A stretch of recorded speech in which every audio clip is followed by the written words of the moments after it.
ये देखिए कितनी शानदार बात यहां पर बोली गई है। बोला गया मुश्किलों को कुछ इस तरह से टक्कर दो कि जीतो तो भी इतिहास और हारो तो भी इतिहास। आप लोगों में से कितने ऐसे लोग हैं जिन्होंने 300 मूवी देखी है? मूवी 300 देखी है। एक एक सिपाही जो होता है वो कई सौ के आदमियों के लोगों के बराबर होता है। उस तरीके से उन्होंने मेहनत की, पर लेकिन फिर भी लास्ट में हार गए। पर फिर भी किसी ने भी ये नहीं बोला कि एक तरीके से कि जीतने वाले की बड़ाई की हो, सबने हारने वाले की बड़ाई की। इसी तरीके से अगर आप लोगों ने महाभारत में देखा होगा, महाभारत में अभिमन्यु हार जाता है, जो चक्रव्यूह के अंदर से निकल नहीं पाता है। पर लेकिन फिर भी आज की डेट में भी अगर आप लोग पढ़ते हैं इतिहास के बारे में तो अभिमन्यु को हमेशा एक श्रेष्ठ योद्धा बताया जाता है, क्योंकि आखिरी दम तक वो इंसान लड़ता रहा। तो कई सारे लोग आप लोग को ऐसे मिलेंगे कि भले ही वो जीत ना पाए हों उस पर्टिकुलर लड़ाई में, पर लेकिन जिंदगी में उन्होंने लोगों का दिल जीता और हमेशा लोग उनको याद करते रहे। तो अगर जिंदगी में आप लोग एक तरीके से अपनी जो भी काम को कर रहे हैं उसमें इतना एंजॉय लेकर आप लोग उसको करोगे तो अपनी जिंदगी को एक सही डायरेक्शन में तो आप लोग जरूर पहुंचा दोगे। तो इसलिए कभी भी अगर किसी एग्जाम को देने जा रहे हो, कोई आप लोग किसी भी तरीके का कोई इंटरव्यू देने जा रहे हो, तो कभी भी यार डरना नहीं चाहिए उसको लेकर। हमेशा अपने मन को लाइट रखो और ये करो कि बस फोड़ के आना है, ठीक है। अगर नहीं फूटा तो क्या है, कोई ऐसा थोड़ी ना कुंभ का मेला है, फिर आएगा। और यही थोड़ी ना अकेली अपॉर्चुनिटी है, हो सकता है जिंदगी की कोई और बड़ी अपॉर्चुनिटी आप लोग की राह देख रही हो। तो इसलिए हमेशा कभी भी अपने आप को अंडरमाइन नहीं करना है, हमेशा अपने हौसलों को बुलंद रखो और जिंदगी हमेशा आप लोगों को नई नई अपॉर्चुनिटी देगी, पर लेकिन आप लोगों को उसके ऊपर विश्वास करना पड़ेगा। तो आप लोग उसके ऊपर विश्वास करिए और फिर देखिए जिंदगी जीने में कितना मजा आप लोगों को आता है। दो वीडियो अगर रेगुलर आप लोग ये देखते हैं तो करंट अफेयर आप लोगों की मुट्ठी में होगा। ये दोनों वीडियो रेगुलर एक कंप्लीट करंट अफेयर का अपडेट आप लोगों के पास में लेकर आते हैं और इनकी पीडीएफ भी आप लोग यहां से टेलीग्राम से जाकर डाउनलोड कर सकते हैं। और ये सब कुछ है फ्री ऑफ कॉस्ट, कोई चार्ज नहीं इसका, यहां से जाकर डाउनलोड कर लेना। ये यहां पर लिंक इसका वीडियो के नीचे मिल जाएगा। और अगर किसी को पॉलिटी डाउनलोड करनी है यहां से जाकर तो हैशटैग पॉलिटी लिख देना, ठीक है। तो पॉलिटी लिखकर हैशटैग सर्च कर लेना आप लोग, तो सारी पॉलिटी की पीडीएफ भी आ जाएंगी। कई सारे बच्चे पूछते रहते हैं कि सर पॉलिटी की पीडीएफ कहां से डाउनलोड करनी है, ठीक है। तो जितना मजा मैंने पीपीटी बनाने में लिया है उतना ही मजा मैं अब लेक्चर को पढ़ाने में लूंगा। तो आप लोगों को काफी अच्छे से लेक्चर को एंजॉय करना है और आई होप कि आप लोग इसको एंजॉय भी करोगे अगर टकटकी लगाकर आप लोग लेक्चर को देखोगे। तो पहले एक बार देख लेते हैं कि लेक्चर में हम लोग डिस्कस क्या करने वाले हैं। यहां पर हम लोग बात करेंगे डीआरडीओ की पर्टिकुलर एक मिसाइल के बारे में। इसको बेसिकली लॉन्च किया गया, ये लॉन्च किया गया व्हीलर आइलैंड से। इस आइलैंड को किसी और नाम से भी पुकारा जाता है, ये तो आप लोगों ने जाना ही है कि वो नाम भी आप लोग बता देंगे, एक काफी इंपॉर्टेंट पर्सनैलिटी के नाम से। बाकी आप लोग के शायद ही ये क्वेश्चन आप लोग दे पाओगे इसका आंसर कि ये पर्टिकुलर जो आइलैंड है, ठीक है, तो कौन सी पर्टिकुलर रिवर है जो इसके साथ में कनेक्ट है, ठीक है। तो यानी कि जो रिवर जाकर गिरती है वहां पर जहां पर ये आइलैंड है, तो ये आप लोगों को ये बताना है कि ये रिवर का नाम क्या है। तो ये इंपॉर्टेंट क्वेश्चन बन सकता है। और ये सारा जो भी ये माजरा है, जो भी ये सारी एक तरीके से चीजें हैं, ये सारी कहां पर है, बे ऑफ बंगाल के अंदर आप लोग को देखने को मिलेगी। एक पर्टिकुलर फ्रेंडशिप ट्रीटी के बारे में बात की जा रही है, इसको बोलते हैं यहां पर कामन अमन सेतु। तो कामन अमन जो सेतु है ये किस कंट्री के बीच में है? अभी रिसेंटली यहाँ पर जो ईद सेलिब्रेट की गई उसके उपलक्ष्य में ये यहाँ पर काफी ज्यादा न्यूज में था, तो इसके बारे में आप लोगों को पता होना चाहिए। क्वेश्चन बन सकता है एग्जाम में, तो देखता हूं कौन इसका आंसर सही देता है। नॉर्मली आप लोगों ने कई सारे एरिया में एमटेक देखी होगी कि अच्छा वो एमटेक कर रहा है इस पर्टिकुलर में ये पर लेकिन आगे आने वाले टाइम में आप लोगों को एमटेक की जो डिग्री देखने को मिलेगी ये डिफेंस के फील्ड में आप लोगों को देखने को मिलेगी, डिफेंस टेक्नोलॉजी में। तो यहां पर कौन कौन काम कर रहे हैं? तो ये काम कर रहा है डिफेंस रिसर्च और डेवलपमेंट ऑर्गेनाइजेशन, जिसको आप लोग डीआरडीओ बोलते हैं। इसके साथ में मिलकर एक और इंस्टीट्यूट है यहाँ पर, ये दोनों मिलकर यहाँ पर ये काम कर रहे हैं, ठीक है। तो इंपॉर्टेंट है, इसके बारे में याद रखिएगा। एक पर्टिकुलर डिवाइस का नाम आप लोगों को यहां पर बताना है। ये क्वेश्चन आप लोगों से एग्जाम में बन सकता है, इंपॉर्टेंट है, क्योंकि कोविड-19 की दवाइयों को एक जगह से दूसरी जगह पर ले जाने के लिए एक टेम्परेचर को मेंटेन रखना होता है, बहुत ही कम टेम्परेचर रखना होता है। तो यहां पर ये जो डिवाइस है इसके अंदर अगर कोई आप लोग दवाई रखोगे तो एक छोटा सा रेफ्रिजरेटर टाइप में आप लोगों को देखने को मिलेगा, जो कि 12 घंटे तक उसी टेम्परेचर को मेंटेन रख सकता है। यहाँ पर जो टेम्परेचर यहाँ पर आप लोगों ने इसको प्रोवाइड कराया है और ये बैटरी के द्वारा चलता है, तो ये काफी इफिशियंट है ट्रांसपोर्ट करने के लिए भी। तो अगर कोई भी ऐसी दवाई है कोविड-19 की नहीं और भी कोई अगर ऐसी दवाई हो तो उसको आराम से लेकर चला जा सकता है, ठीक है। तो ये इस डिवाइस का नाम आप लोग को बताना है, तो इंपॉर्टेंट है, इसके बारे में भी हम लोग यहाँ पर जानेंगे। यहां पर जो बात की जा रही है पेरिस जो क्लाइमेट एग्रीमेंट है उसके बारे में बात की जा रही है। आप लोगों को ये बताना है कि यहां पर इसके द्वारा ये बोला गया पेरिस क्लाइमेट एग्रीमेंट के अंदर में कि एक पर्टिकुलर ग्लेशियर है, ठीक है। आप लोग बोल सकते हैं ग्लेशियर, नॉर्मली बोले तो एक तरीके से बर्फ की नदी बोल सकते हैं, मोटे मोटे तौर में समझना हो तो यहां पर ये बोला गया है 2/3 भी पिघल जाएगा फिर भी अगर आप लोग उसको भी फॉलो करते हो। अगर फॉलो नहीं करोगे तो सारा पिघलेगा। तो कहां पर है ये यूरोप के अंदर है, इसका नाम आप लोग को बताना है, इसके बारे में डिस्कस करूंगा। अगर बात करें कौन सा माउंट है यहाँ पर ये जो कि हाईएस्ट पीक है, अल्प्स, जो और इसी के साथ में यूरोप के अंदर में अल्प्स माउंटेन का नाम सुना है ना, तो उसी से के बारे में बात की जा रही है और ये भी उसी से रिलेटेड है, इसके बारे में भी हम लोग जानेंगे। कोऑपरेटिव सोसाइटी जो है वो काफी ज्यादा न्यूज में है, इंपॉर्टेंट टॉपिक है, क्वेश्चन बनने के चांसेस काफी ज्यादा है, तो रिवीजन भी आप लोगों का हो जाएगा और कई सारी नई चीजें सीखने को मिलेगी। तो इसके बारे में हम लोग बात करेंगे आर्टिकल के बारे में। तो आर्टिकल कौन सा है जो कोऑपरेटिव सोसाइटी के बारे में बात करता है पार्ट 3 में फंडामेंटल राइट से रिलेटेड, और कौन सा आर्टिकल है जो यहाँ पर directive principle of state policy यानी कि डीपीएसपी से बात करता है, कौन सा आर्टिकल है ये बताना है। तो डायरेक्टिव प्रिंसिपल स्टेट पॉलिसी में भी और फंडामेंटल राइट में भी कहां पर कोऑपरेटिव सोसाइटी के बारे में मेंशन किया गया है, बेसिकली उस आर्टिकल का नाम मैंने आप लोगों से पूछा है, ठीक है। तो इंपॉर्टेंट है, क्वेश्चन बन सकते हैं, पता होना चाहिए। आगे बात करते हैं यहाँ पर जो पेरिस क्लाइमेट एग्रीमेंट था, ठीक है, तो वो अडेप्ट किया गया आज के दिन में लगभग काफी सारे जो कंट्रीज के द्वारा। तो यहाँ पर ये बताना है कॉन्फ्रेंस ऑफ पार्टी कौन से नंबर की थी यहाँ पर, ये जो कि 2015 में देखने को मिला था। अभी यहाँ पर यूएस के, अभी यहाँ पर सॉरी यूके के अंदर अभी आप लोग को ग्लासगो के अंदर देखने को मिलेगा कॉन्फ्रेंस ऑफ पार्टी 26, तो 26वां COP होने वाला है वो यहाँ पर। तो ये पेरिस क्लाइमेट एग्रीमेंट में कौन से नंबर का था, तो उससे भी आप लोग एक अंदाजा लगा सकते हैं। यहाँ पर इतना मैंने बता दिया, अब आप लोग जोड़ घटा तो जानते हैं उतना तो कम से कम आप लोग कर ही सकते हैं। तो इससे आप लोग इसका आंसर दीजिएगा। एक न्यूज जो है आप लोगों की बची थी कल इंटरनेशनल की कैटेगरी में, उसको भी मैं कवर करूंगा, तो टेंशन मत लिया कीजिए, वो सारा मेरी रेस्पॉन्सिबिलिटी है, मैं उसको देखूंगा, ठीक है। बाकी आप लोग क्या करना है, आप लोगों को बस लेक्चर देखना है, ओके। आप लोग लेक्चर को एंजॉय कीजिए, बाकी मेरे ऊपर छोड़ दीजिए।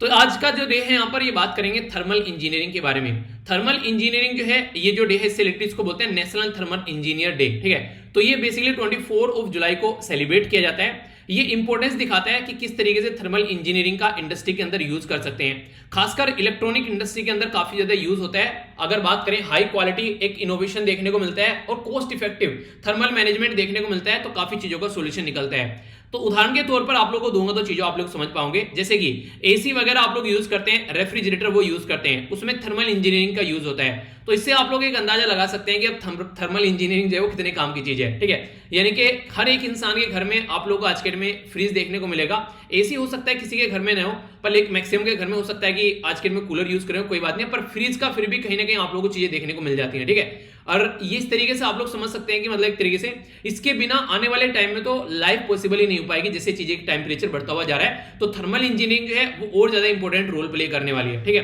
तो ऐसे आप लोग अंडरस्टैंड कर सकते हैं, ओके। शॉर्ट न्यूज है, काफी कुछ आप लोगों को यहाँ पर देखने को मिलेगा। सबसे पहली जो न्यूज निकल कर आ रही है डिफेंस के बारे में। अगर आप लोग डिफेंस के किसी भी एग्जाम की तैयारी कर रहे हैं तो आप लोगों के लिए ये न्यूज तो कुछ ज्यादा ही इंपॉर्टेंट हो जाती है, और एक मैप बेस्ड क्वेश्चन भी आप लोगों को यहाँ से बनेगा, तो उसको भी थोड़ा सा आप लोग ध्यान से देखिएगा, ठीक है। तो इसके बारे में समझेंगे। तो डिफेंस रिसर्च डेवलपमेंट ऑर्गेनाइजेशन, जिसको शॉर्ट फॉर्म में आप लोग DRDO बोलते हो, जैसे कि आप लोग सैटेलाइट वगैरह ये सारी चीजें अगर लॉन्च करते हो तो हमारी कंट्री में काम करता है ISRO, ठीक है, इंडियन स्पेस रिसर्च ऑर्गेनाइजेशन। ऐसे अगर डिफेंस के फील्ड में कोई मिसाइल वगैरह लॉन्च करनी है, इस तरीके से काम करना है, तो वहां पर DRDO काम करता है। तो कई सारे बच्चे जो है इसमें कंफ्यूज हो जाते हैं कि इसरो क्या काम कर रहा है, डिफेंस ये DRDO क्या काम कर रहा है। तो DRDO डिफेंस के लिए काम कर रहा है और ये सिविल सोसाइटी के लिए काम कर रहा है। हालांकि डिफेंस में भी यूज किया जाता है, अगर कोई सैटेलाइट छोड़ा गया यहाँ पर डिफेंस के यूज के लिए, तो वहां पे देखने को मिलेगा। तो कंफ्यूजन नहीं रखना है, ठीक है। तो आप लोग कई बार कंफ्यूज हो जाते हैं, जो खासकर नया नया लेक्चर देखना स्टार्ट करते हैं, ओके। आगे बात करेंगे यहाँ पर न्यू जनरेशन जो आकाश मिसाइल है, तो इसका नाम जो रखा गया, इसका नाम रखा गया आकाश, NG का मतलब क्या है, न्यू जनरेशन। तो जिस तरीके से मैंने आप लोगों से एक पर्टिकुलर मिसाइल के बारे में बात की थी, उसके आगे P लिखा हुआ था, ठीक है। तो वो मिसाइल कौन सी थी, याद है आप लोगों को? उस कुछ दिन पहले मैंने आप लोगों को पढ़ाया था। ये छोटी छोटी बातें आप लोगों से पूछ ली जाएंगी, तो रिवीजन करते रहा करो, बताओ कौन सी मिसाइल है वो। तो इंटीग्रेटेड टेस्ट रेंज जो है यहाँ पर उड़ीसा के कोस्ट, उससे यहाँ पर इसको लॉन्च किया गया है। तो यहाँ से मैं थोड़ा सा आप लोगों को डिटेल में इसके बारे में बात करता हूँ, ताकि आप लोग इसको अच्छे से अंडरस्टैंड कर सकें। बात की जा रही है उड़ीसा के बारे में। तो उड़ीसा आप लोगों को बे ऑफ बंगाल की साइड में यहाँ पर देखने को मिलेगा। ये जो राज्य है इसको आप लोग देखते हैं, बेसिकली बात की जा रही है चंदीपुर के बारे में। तो चंदीपुर वाले एरिया में यहाँ पर एक पर्टिकुलर आइलैंड है, जिसको व्हीलर आइलैंड के नाम से जानते थे पहले, पर बाद में इसका नाम जो है APJ अब्दुल कलाम सर जी के नाम पर इसका नाम रख दिया गया। तो ये उड़ीसा के अंदर आप लोगों को देखने को मिलेगा। और जो भुवनेश्वर है, जो कि कैपिटल है यहाँ पर ये उड़ीसा की, इससे लगभग 150 किलोमीटर की डिस्टेंस पर है, ठीक है। कोई है जो यहाँ पर लेक्चर देख रहा है, इसके आसपास में रहता है, तो आप लोग अपना एक्सपीरियंस शेयर कर सकते हैं। इसको इंटीग्रेटेड टेस्ट रेंज मिसाइल जो टेस्ट फैसिलिटी जो है ये लोकेटेड है इस पर्टिकुलर आइलैंड के ऊपर, जहां से नॉर्मली आप लोगों ने देखा होगा कई सारी मिसाइल हमारी कंट्री में टेस्ट फायर की जाती हैं। जो व्हीलर आइलैंड है यहाँ पर DRDO का, ये मिसाइल लॉन्च सेंटर है बेसिकली। ये कहां पर लोकेटेड है, तो यहाँ पर ये है धमरा, ठीक है। तो DHAMRA, तो धामरा जो रिवर है यहाँ पर, इस पर ये देखने को मिलेगा। और बेसिकली बे ऑफ बंगाल वाली साइड की बात की जा रही है, यानी कि इधर हो गया अरेबियन सी लेफ्ट साइड में और राइट साइड में हो गया बे ऑफ बंगाल। तो इस तरीके से आप लोग कंफ्यूज मत होना।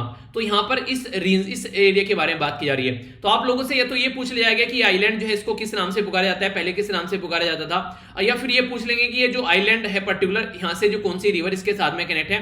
क्योंकि बार बार न्यूज में आता है जब जब डिफेंस रिसर्च डेवलपमेंट ऑर्गेनाइजेशन यानी कि DRDO जो है वो इसके ऊपर कोई भी एक्सपेरिमेंट करता है, तो ठीक है। तो इसलिए कोई कंफ्यूजन माइंड में नहीं रखना है। आगे अगर बात करूं यहाँ पर बेसिकली ये बोला जा रहा है कि अराउंड अगर डिस्टेंस के बारे में आप लोग बात करें तो 60 किलोमीटर के करीब यहाँ पर आप लोग को देखने को मिलेगी। और स्पीड जो है वो 2.5 मैक आप लोग को नजर आएगी। और ये एक तरीके से आप लोग को देखने को मिलेगा डिफेंस की कैपेबिलिटी को एयरफोर्स के अंदर ऐड करती हुई नजर आएगी। कई सारी मिसाइल के बारे में आप लोगों से पूछा जाता है ये कैसे वार करती है, तो ये सरफेस से लेके एयर में वार करेगी, यानी कि सरफेस से एयर में वार करने वाली मिसाइल यहाँ पर ये जब आप लोग बात करते हैं आकाश के बारे में, यानी कि जमीन से आकाश की ओर दौड़ेगी, ठीक है। इस तरीके से आप लोग आइडिया रखेगा। तो बेसिक इन्फॉर्मेशन है, कंफ्यूजन नहीं होना चाहिए। फिर भी कोई कंफ्यूजन हो तो जरूर बताना, तो उनको आगे फिर देख लेंगे, ठीक है।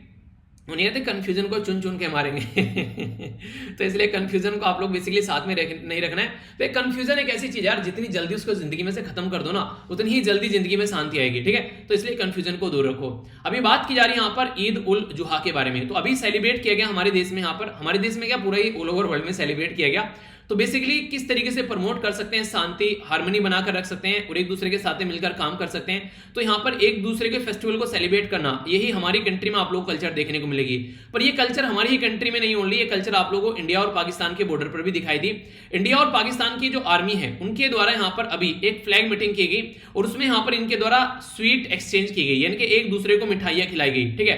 तो इंपॉर्टेंट बात क्या है यहाँ पर, ये याद रखिएगा। बेसिकली ये है यहाँ पर कमन अमन सेतु, ठीक है। तो यहाँ पर कमन अमन सेतु जो है ये आप लोगों को उरी में देखने को मिलेगा। ये वही उरी है जहां पर उरी द सर्जिकल स्ट्राइक आप लोगों ने जो मूवी देखी होगी ना, उसी के नाम उसी के पास में है।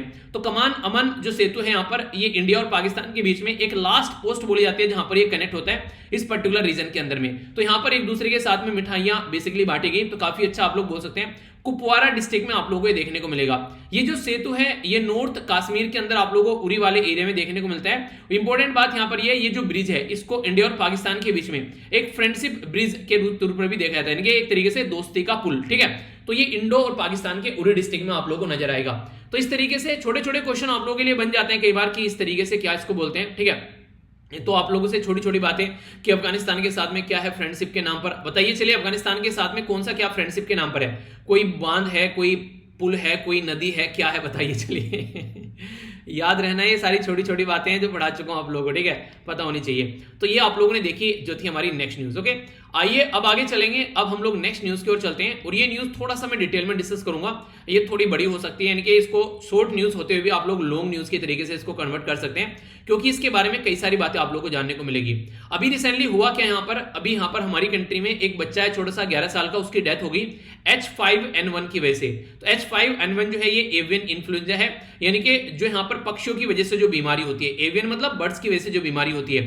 तो एक इन्फ्लुएंजा अभी यहाँ पर देखने को मिला दिल्ली के अंदर, इसकी फर्स्ट डेथ हुई। अगर इस साल के बारे में बात करें, नॉर्मली तो कई बार डेथ होती रहती है, पर अब की साल अभी फर्स्ट डेथ अभी यहाँ पर इसकी देखने को मिली इस पर्टिकुलर बीमारी की वजह से। तो इसी के चलते यहाँ पर ये न्यूज में आ गया है। कई सारे राज्य में कई सारे केस देखने को मिले, अभी यहाँ पर साउथ इंडिया के अंदर भी कई सारे एरिया में केस देखने को मिल रहे हैं, पर डेथ जो है वो अभी फिलहाल रिपोर्ट की गई है। तो यहाँ पर अगर बात करें, ये बेसिकली जो माइग्रेटरी स्पीसीज होती है, कई सारी ऐसी बर्ड होती है जो एक एरिया से दूसरे एरिया में उड़कर आती है, तो वो वाली बर्ड जो है यहाँ पर काफी बड़ा रोल प्ले करती हुई नजर आती है। देखिए जिस तरीके से हम लोग इन्वायरमेंट के साथ में छेड़खानी कर रहे हैं ना, तो ये ऐसी चीजें आप लोगों को आने वाले टाइम में भी बड़ी ही नॉर्मल सी देखने को मिलेगी। तो फिलहाल इनके ऊपर आप लोगों को इस तरह की हरकतें काफी ज्यादा नजर आएंगी आने वाले टाइम के अंदर भी। जो बर्ड फ्लू है यहाँ पर, इसके बारे में अगर थोड़ा बात करूं तो ये एक तरीके की डिजीज है जो इन्फ्लुएंजा टाइप ए वायरस की वजह से आप लोगों को देखने को मिलती है।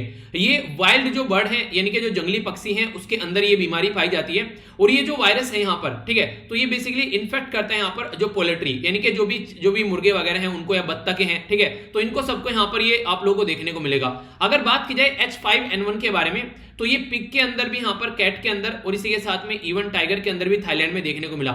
मतलब ये तो चिकन डक इनके अंदर तो तुर्की में देखने को मिला, ठीक है, और यहाँ पर ये थाईलैंड के अंदर देखने को मिला, जू के अंदर। तो अलग अलग कंट्री में भी काफी भयावह कंडीशन बनाए हुए हैं। वायरस जो ट्रांसमिट होता है वो डायरेक्ट होता है, यानी कि ये किसी मीडियम का साथ नहीं लेता, डायरेक्ट अपने आप ही डायरेक्ट अटैक करने वाला है। ये गोरिल्ला वारफेयर वाला नहीं है कि छुप छुप के वार करेगा, ठीक है, ये आंखों में आंखें डालकर वार करता है। तो ये इनफेक्ट जो भी बर्ड है उसके कांटेक्ट में अगर आएंगे, चाहे फिर वो डेथ भी उसकी हो चुकी है या फिर जिंदा है, तो वो आपको इन्फेक्ट करेगी अगर उस पर्टिकुलर बर्ड के कांटेक्ट में आप लोग आते हैं तो। ये वाली स्लाइड थोड़ा सा ध्यान से देखिएगा, इसमें आप लोग ये क्वेश्चन छुपे हो सकते हैं एग्जाम में, जो आप लोग क्वेश्चन बन सकते हैं। यहां पर अगर बात करें इसके अंदर जो सब टाइप है, यहां पर इसको बोलते हैं यहां पर हेमाग्लूटिनिन, ठीक है। तो हेमाग्लूटिनिन है यहां पर इसको HA के नाम से जाना जाता है शॉर्ट फॉर्म में, ठीक है, याद रखिएगा। और दूसरा यहां पर न्यूरोमिनिडाज, ठीक है। तो ये आप लोगों को देखने को मिलेगा, बेसिकली इसको NA के नाम से बोला जाता है, ठीक है। तो न्यूरोमिनिडेज जो है बेसिकली, या फिर यहां पर हेमाग्लूटिनिन, तो इसका नाम H हो गया, इसका नाम N हो गया, तो दोनों को मिलाकर वायरस बन गया, उसको बोलते हैं HN वायरस, ठीक है। अब यहां पर ये HN वायरस हो गया, तो HN वायरस में कहीं H कहीं N आप लोगों को देखने को मिल रहा है और इसके सामने नंबर लग जाते हैं। तो ये नंबर जो है इसका वेरिएंट बताते हैं, यानी कि एक ही परिवार के ये बच्चे हैं और उस परिवार के बच्चों में अब कोई छोटा है, कोई नाटा है, कोई बड़ा है, कोई किसा है, कोई लड़ाकू है, कोई सीधा है, तो इस तरीके से आप लोग देखते हैं। तो अगर H1N1 के बारे में बात करें तो ये बेसिकली क्या है, ये easily spread rarely fatal disease है, यानी कि ये फैलेगी तो ये डिजीज फेफड़ों पर इंपैक्ट तो डालेगी, पर लेकिन ये क्या करेगी, ये इंसान की डेथ नहीं करेगी, इंसान की डेथ नहीं लेगी, ठीक है। पर लेकिन ये जो सेकंड वाला है H5N1, ये क्या करता है, काफी स्लो फैलती है और ये क्या करेगा, ये काफी जल्दी लोगों की जान भी लेती है। यानी कि ये वाली H1N1 जो है वो इजीली स्प्रेड होती है पर लेकिन रेयरली किसी की जान लेती है। ये वाली काफी स्लो एक तरीके से फैलती है पर लेकिन इंसान की जान लेकर जाती है। तो इसके बेस पर आप लोगों को देखने को मिलेगा जो HA है, ठीक है, तो यहां पर इसको बोला हम लोगों ने हेमाग्लूटिनिन, ठीक है। HA हो गया हीमोग्लूटिनिन और दूसरा जो NA हो गया इसको बोलते हैं न्यूरोमिनिडिनिस, ठीक है। तो ये जो बेसिकली देखने को मिलेगा HA और NA, तो HA की जो सब टाइप है आपने इनके SA के जो छोटे छोटे बच्चे हैं यहाँ पर ये 8 प्रकार के हैं और NA के छोटे छोटे बच्चे जो हैं वो 11 प्रकार के हैं। तो ये टोटल अलग अलग इनके जब मिलकर बनते हैं तो आप लोगों को चीजें देखने को मिलती है। डिफरेंट टाइप अगर इनके मिल जाते हैं HA और NA के, जैसे कि H7N2, ठीक है। तो ये जो वायरस है इन्फ्लुएंजा, तो ये सब टाइप आप लोगों को देखने को मिल रहा है जिसमें HA के 7 हो गए और NA के 2 हो गए, ठीक है। तो ये बिल्कुल ऐसे ही बोल सकते हैं जैसे H2O बोलते हो ना, तो हाइड्रोजन के यहाँ पर 2 हो गए और ऑक्सीजन के यहाँ पर 1 हो गया, ठीक है। तो वही पैटर्न आप लोगों को यहाँ पर देखने को मिलेगा। अगर कोई H5N1 वायरस बोले तो इसका मतलब हो गया कि HA के 5 हो गए और NA के 1 हो गया, तो इस तरीके से देखने को मिलेगा। तो जो भी सब टाइप है यहाँ पर HA और NA के यहाँ पर ये सारे इन्फेक्टेड आप लोग यहाँ पर जो बर्ड्स के अंदर नॉर्मली इन्फेक्शन पाए जाते हैं। H17 और N10, H18, N11 जो एक तरीके से ओनली फाउंड किए जाते हैं बैट चमगादड़ के अंदर। तो इंपॉर्टेंट है, याद रखिएगा, नॉर्मली सारे जो भी सब टाइप हैं वो बर्ड्स के अंदर पाए जाते हैं, पर लेकिन अगर आप लोग बात करेंगे यहाँ पर जो H17N10, ठीक है, H17N10 और H18N11 इसके बारे में अगर बात करेंगे तो ये आप लोग को बैट चमगादड़ के अंदर पाए जाते हैं, ठीक है।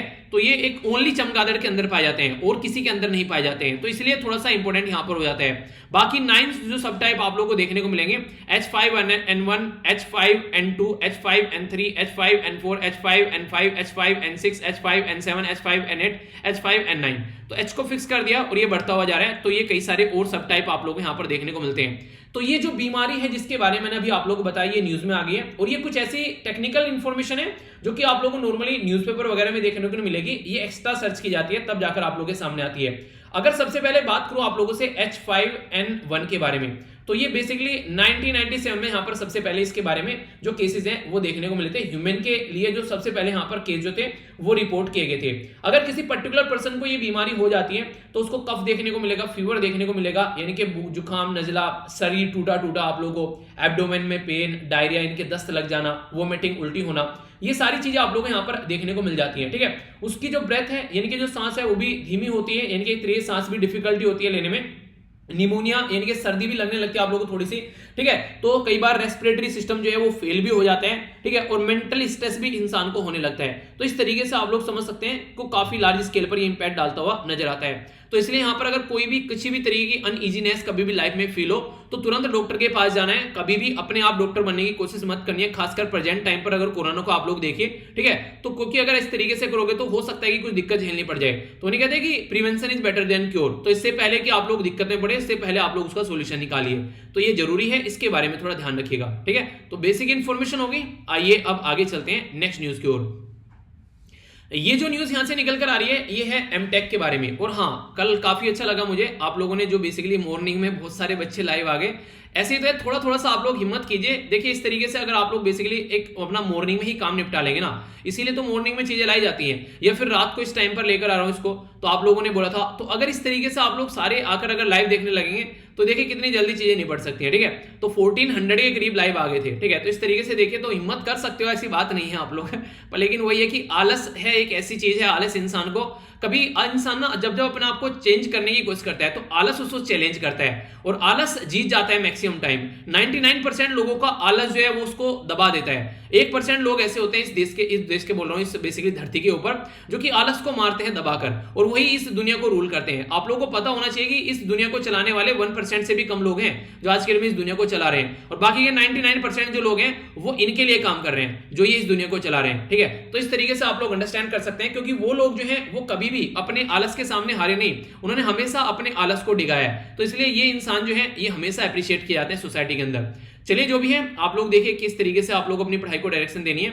एमटेक प्रोग्राम अभी यहाँ पर इंक्लूड होने जा रहा है। अगर आप लोगों ने बीटेक की है तो आप लोगों के लिए भी एक अच्छा सुनहरा मौसम, एक अच्छा सुनहरा एक अपॉर्चुनिटी है, मौका है, जिसमें आप लोग यहाँ पर अपने आप को एमटेक में इंक्लूड करा सकते हैं। तो defence research and development organisation जिसको डीआरडीओ बोलते हैं, और इसी के साथ में all India council for technical education जिसको AICTE आप लोग बोलते हैं, तो ये दोनों मिलकर यहाँ पर इनके द्वारा एमटेक का प्रोग्राम बेसिकली स्टार्ट किया गया है। तो ये काफी ज्यादा नेसेसरी है। यहाँ पर काफी सारी आप लोगों को एक्सपेरिमेंटल नॉलेज, स्किल, एप्टीट्यूड, ये सारी चीजें देखने को मिलेगी और ये कंडक्ट किया जाएगा यहाँ पर बेसिकली AICTE के द्वारा, यानी कि all India council for technical जो एजुकेशन है उसके द्वारा, जो एफिलिएटेड इंस्टीट्यूट है यहाँ पर यूनिवर्सिटी, IITs, NITs या प्राइवेट इंजीनियरिंग जो भी है, तो सबको ये प्रोवाइड कराया जाएगा। तो काफी ज्यादा फायदा देखने को मिलेगा। कोई इंटरेस्टेड है अगर डिफेंस में जाने में, भले ही उसको नॉर्मल डिफेंस में जाना पसंद ना हो कि यार लड़ना नहीं है मुझे जाके, ठीक है, तो इंजीनियर बन के आप लोग डिफेंस में काम कर सकते हो। और I think this is a best opportunity. अगर आप लोग बेसिकली बंदूक से अगर आप लोग को प्यार नहीं है, ठीक है, तो इस तरीके से आप लोग वहां पर जाकर अपना एजुकेशन कर एक अच्छी अपॉर्चुनिटी पा सकते हो। तो इंडियन इंस्टीट्यूट ऑफ डिफेंस जो साइंटिस्ट एंड टेक्नोलॉजी के बारे में अगर बात करें, वो प्रोवाइड करा रहा है सपोर्ट यहाँ पर अगर कोई इस फील्ड में काम करता है। तो कम्बैट के फील्ड में या फिर एरो टेक्नोलॉजी के फील्ड में, यानी कि लड़ाई के फील्ड में, या फिर कोई भी ऐसा हवाई जहाज वाले फील्ड में, नेवल वाले फील्ड में, कम्युनिकेशन वाले फील्ड में, सेंसर डिटेक्ट एनर्जी के बारे में बात करें, हाई एनर्जी मटेरियल टेक्नोलॉजी के बारे में बात करें, तो ये 6 स्पेशलाइज्ड एरिया हैं जहां पर ये फिलहाल अभी अपनी एजुकेशन डिग्री प्रोवाइड करा रहे हैं। तो अगर आप लोग इंटरेस्टेड हैं इनमें से किसी भी फील्ड में कि नहीं यार बचपन से तो यही सपना था कि इसी में जाना है, ठीक है, तो आप लोग इसको एंजॉय कर सकते हैं। एक अच्छी अपॉर्चुनिटी है, तो आप लोग को ये ग्रैब करनी चाहिए। अगर कुछ आगे आप लोग करना चाहते हैं एमटेक के फील्ड में, तो एक अच्छी अपॉर्चुनिटी इसको आप लोग मान सकते हैं।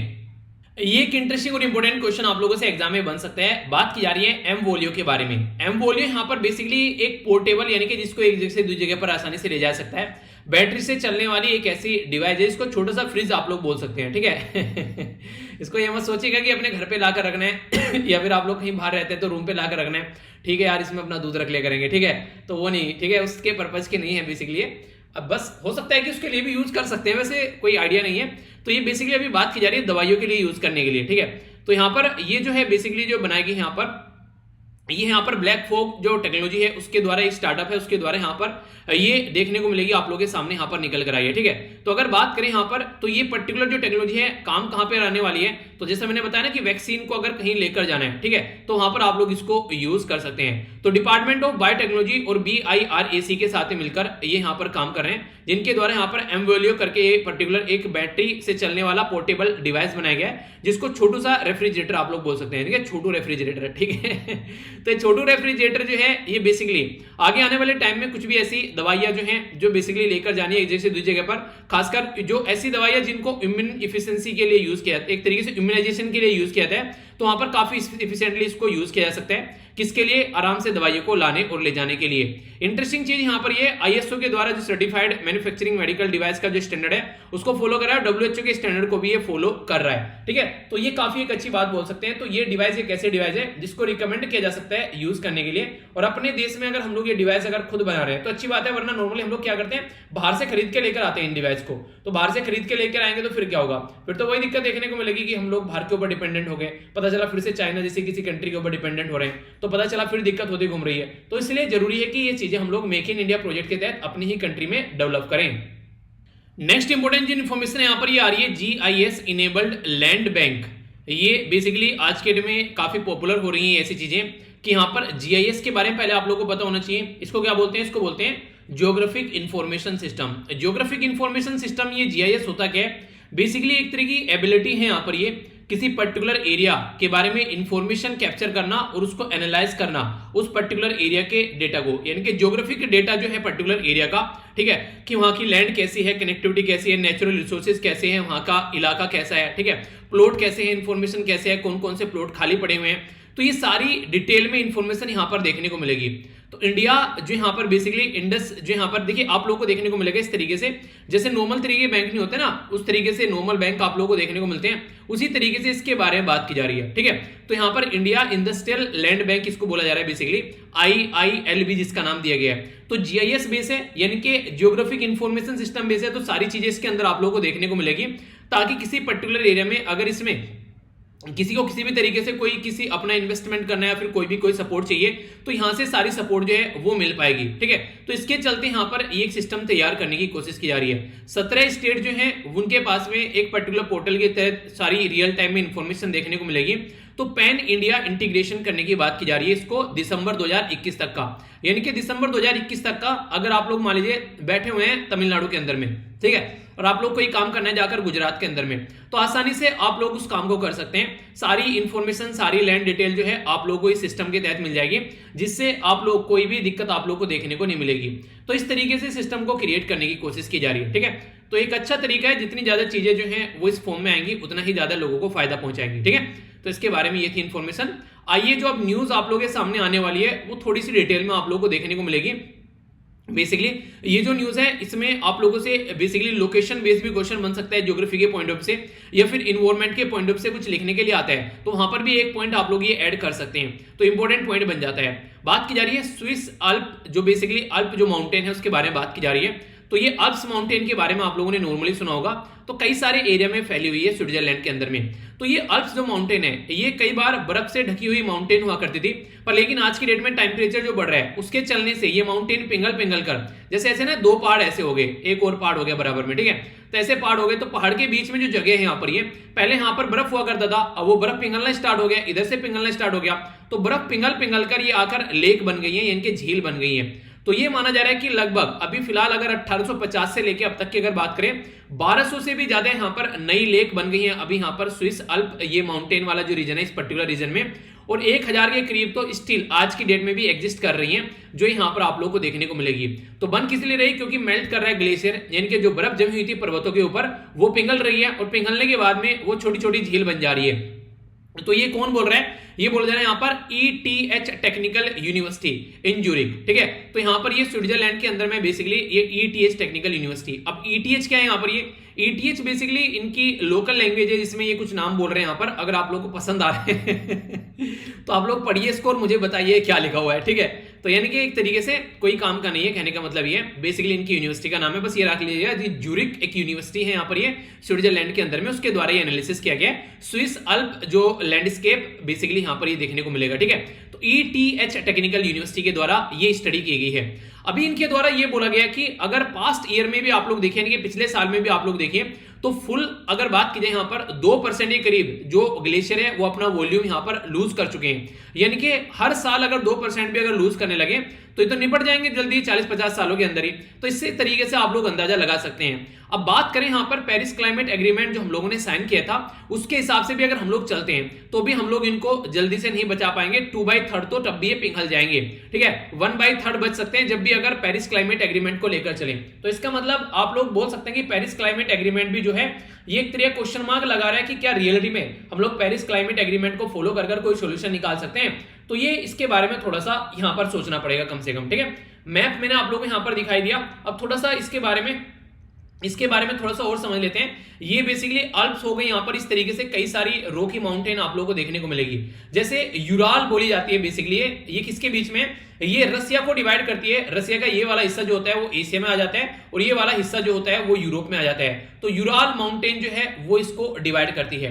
इसी तरीके से रोकी माउंटेन जो है ये यूएसए में देखने को मिलेगी, काफी ज्यादा न्यूज में रहती है, ठीक है। तो कई सारी माउंटेन है, एंडीज माउंटेन होगी साउथ अमेरिका के अंदर में। तो इनके बारे में हल्का हल्का सा अगर आप लोग याद रख सकते हैं तो इसको बेसिकली आप लोग देख लीजिएगा। ये पीपीटी मुझे इंपॉर्टेंट लगी इसलिए मैंने इसके अंदर डाल दी, वरना मैं आप लोगों को अल्प्स माउंटेन ओनली दिखा सकता था, ठीक है। तो मुझे लगा कई सारी और भी बता दो आप लोगों को, तो इसको बेसिकली 2-4 बार पढ़ लेना। पर्टिकुलर किस कंट्री के अंदर कौन सी जो माउंटेन रेंज है, ये वो फेमस माउंटेन रेंज है जो कई बार न्यूज में रहती है। पेरिस एग्रीमेंट के बारे में अगर आप लोगों से मैं यहां पर बात करता हूं तो ये एक ऐसा एग्रीमेंट है जो कि क्लाइमेट चेंज के बारे में बात करता है। इंटरनेशनल लेवल पर कॉन्फ्रेंस ऑफ पार्टीज हुई जब यहां पर 21वीं यहां पर, तो 196 कंट्री यहां पर इसको बेसिकली अब तक जो है अडॉप्ट कर चुकी हैं। इंपॉर्टेंट बात क्या है यहां पर अल्प्स माउंटेन रेंज के बारे में, ये माउंटेन रेंज देखने को मिलेगी कोनिकल शेप, एक कोन नहीं होता है ऐसे जैसे बर्थडे कैप नहीं होती है कोनिकल शेप क्या बर्थडे कैप बोल लीजिए आप लोग, तो वो वाली चीज है। तो यहाँ पर France, Italy, Switzerland, Germany, Austria, Slovenia, इसी के साथ में क्रोएशिया, यहाँ पर हो गया, ये हो गया बोस्निया, ये हो गया हर्जगोवानिया, ठीक है। इसके साथ में मोंटेनिग्रो, सर्बिया, और यहाँ पर नेक्स्ट हो गया, ये हो गया अल्बानिया, ठीक है। तो इनके बारे में आप लोग याद रख सकते हैं। कई बार क्या होता है छोटी छोटी प्रोनाउंसिएशन इधर उधर हो जाती है, तो थोड़ा सा उसको मैनेज कर लिया करो। जैसे कि इसको अल्बानिया बोलेंगे, ठीक है, उसको हर्जोगोविनिया बोलेंगे, ठीक है। तो ये चीजें होती हैं। स्टार्टिंग में आप लोग, जैसे एक बच्चे के द्वारा बोला गया कि सर मैं कोशिश करता हूँ, कई सारे शब्द है कि मैं बोल नहीं पाता हूँ, ठीक है। तो मेरे से भी यार बहुत सारे शब्द ऐसे हैं जो कई बार मेरे से मुंह से फ्रीक्वेंटली नहीं निकल पाते हैं, ठीक है। वो नहीं कि जीभ लड़खड़ाती है कई सारे शब्दों में। तो ये बेसिकली हमारी लैंग्वेज होती है कि नॉर्मल हमारी लैंग्वेज में उस तरीके शब्द नहीं है, तो डिफरेंट कोई शब्द आ गया तो थोड़ा सा जीभ लड़खड़ाती है उस चीजों के लिए, ठीक है। तो ऐसा नहीं है कि आप लोग सीख नहीं पाओगे। बहुत सारे ऐसे शब्द मैंने सीखे हैं, अगर पुरानी वीडियो मेरी उठाकर देखोगे तो बहुत सारे ऐसे शब्द थे जो मुझसे ढंग से प्रोनाउंस नहीं हो पाते थे, ठीक है। तो चीजें इंप्रूव कर रहा हूं, ऐसा नहीं है कि मैं आप लोगों को सिखा रहा हूं, यार मैं खुद भी सीख रहा हूं, ठीक है। तो ये ऐसी जिंदगी होती है, हमेशा इंसान को सीखते रहना चाहिए। एक टीचर हमेशा बच्चों से सीखता है और बच्चे हमेशा टीचर से सीखते हैं। ये सबसे बेस्ट कॉम्बिनेशन है इस धरती पर, अगर आप लोग इसको देखोगे तो। इसलिए हमेशा इस चीजों को हमेशा ध्यान में रखो कि लाइफ में कभी भी अगर कहीं भी कोई गलती हो रही है तो उसको सुधार लो यार, इंसानी तो है। बस हाँ ये कोशिश करो कि पुरानी गलतियों को रिपीट ना करो, ठीक है। मतलब मेरी तरह मत करो जैसे मैंने 2 बार पुरानी वीडियो अपलोड कर दी थी वो वाले हरकतें नहीं करनी है। वक्त उस दिन के बाद में नहीं होगी अब ये कभी भी हरकत है, क्योंकि मैंने अब क्या किया उसके लिए अलग से फोल्डर बना दिया है, ठीक है। तो कई बार दिक्कत रहती है। मैंने कहा 23, मैंने कहा 23 है, मैंने कहा ठीक है तो बनी हुई है, अपलोड कर दी तो दूसरे वाली जो 24 की उस पर नजर ही नहीं गई, क्योंकि वो नीचे रहती थी, 1-2 स्लाइड आ गई बीच में, वो आगे रहती थी थोड़ी सी, तो कई सारे फोल्डर हो जाते हैं ना, तो थोड़ा सा मिसमैच हो रखा था। तो फिर मैंने सारे फोल्डर को सेट किया और उनको अलग से कर दिया, उसके बाद में सारी चीजें सही चल रही है, ठीक है। तो जिंदगी ऐसा है कि उसको जीने के तरीके अपना बदलो। अगर दिक्कत हो रही है कहीं, जो गोल आपने सेट किया उसको बिल्कुल फॉलो करते रहो, ठीक है। तो बाकी 2 कंट्री के नाम और बताएं यहाँ पर, स्विट्जरलैंड हो गया और ऑस्ट्रिया हो गया। तो ये ट्रू अल्पाइन कंट्री बेसिकली इनको बोला गया है, ठीक है, जहां पर आप लोगों को देखने को मिलेगा अल्प्स माउंटेन वगैरह भी बेसिकली इन कंट्री के अंदर भी। तो ये वो एरिया है, कई बार अगर न्यूज में है तो देखिए क्वेश्चन बन जाएगा, तो फिर ये बोलोगे क्वेश्चन कहां से आ गया, तो भाई साहब यहां से आ गया। थोड़ा सा भी ध्यान से रख के सुनोगे तो एग्जाम में दिक्कत नहीं होगी, ठीक है। अब बात की जा रही है माउंट ब्लैंस के बारे में, ठीक है। तो माउंट ब्लैंस जो है ये हाईएस्ट पीक है, अल्प्स के एक तरीके से हाईएस्ट पीक है अगर अल्प्स माउंटेन के अंदर बात करें, और यूरोप के अंदर आप लोग बात करिए तो यूरोप के अंदर और अल्प्स माउंटेन के अंदर अगर आप लोगों से पूछे तो इसके बारे में याद रख सकते हैं। 4804 के करीब आप लोगों को इसकी हाइट देखने को मिलेगी, और ये जो भी हाइट नापी जाती है सी लेवल से नापी जाती है। आप लोग बोलोगे सी लेवल से क्यों नापी जाती है, क्योंकि जमीन पे अगर देखोगे ना, कहीं कोई चोटी है, कहीं कोई नीचे है, कहीं गहरा है, तो जमीन कहीं भी इक्वल नहीं है, तो सी लेवल से इसीलिए इसको नापने की कोशिश की जाती है, ठीक है। तो ये इसके बारे में थोड़ा सा आइडिया आप लोगों को होना चाहिए। बाकी जो लोकेशन है यहाँ पर, ये आप लोगों को देखने को मिलेगा। ग्रेन अल्प्स के बारे में अगर बात करें तो लाइज करती है बेसिकली नॉर्मल तरीके से विद इन, जो ये फ्रांस हो गया, स्विट्जरलैंड हो गया, इटली हो गया। तो एक मोटा सा अगर कोई क्वेश्चन आप लोगों से कोई पूछ ले, एक मोटा सा आइडिया अगर आप लोगों को रहेगा तो देखिए फिर आप लोग क्वेश्चन का आंसर आसानी से कर पाओगे। तो इसलिए कभी भी कोई भी अगर इस तरीके से डाउट होता है तो उसको रुक कर क्लियर कर ही आप लोगों को आगे बढ़ना है। जिंदगी में कुछ भी करो पर डाउट मत रखो, ठीक है। जहां जहां आप लोगों की माइंड में डाउट रहने स्टार्ट हो गए तो वहां से फिर आप लोगों को चीजें जो है वो टफ लगनी स्टार्ट हो जाएंगी। तो इसलिए ये सारी चीजें हमेशा ध्यान में रखो, ठीक है। ये कुछ और आप लोग देखते हैं यहाँ पर रेंज कुछ आप लोगों को देखने को मिल रही है, ठीक है। ये भी आप लोगों से पूछ ली जाती है, जैसे कि आप लोग यहाँ पर ही देखिए, ये यहाँ पर पामीर रेंज है, कई बार इसके बारे में पूछा चुका है। हिंदकुश है, ठीक है।